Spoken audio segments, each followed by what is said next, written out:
now be staying here next week, but I'm not at all sure that the plan is to deal with anything involving the greatest threat to our nation, which is our debt. Now, the president did spend last night at a Philadelphia fundraiser, and the GOP questioned why he wasn't working on a deficit deal. But John Cornyn, one of those senators most critical of the president, was also at a fundraiser last night. Joining me now, senior advisor for the New Democrat Network, Alicia Menendez, and the National Review's political reporter, Robert Costa. Good morning. Happy 4th of July weekend to you. Alicia, can't we all just get along?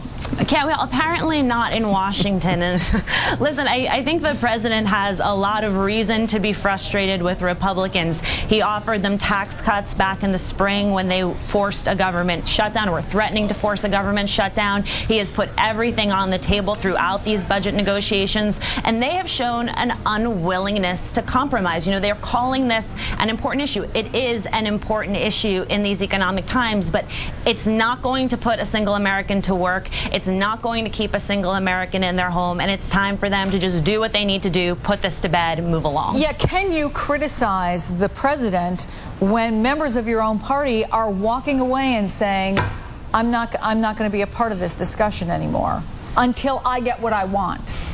I think Republicans are trying to take a stand to not include tax cuts in any kind of budget deal. I think the American people first like to see them sputtering around in Washington, having to stay there for the July 4th weekend. No one's shedding a tear over that. But I don't think anything's going to come out of this. Republicans are digging in, and so is President Obama. Republicans. But as a result, the concern is, does this become more about who's working harder than who's getting something done?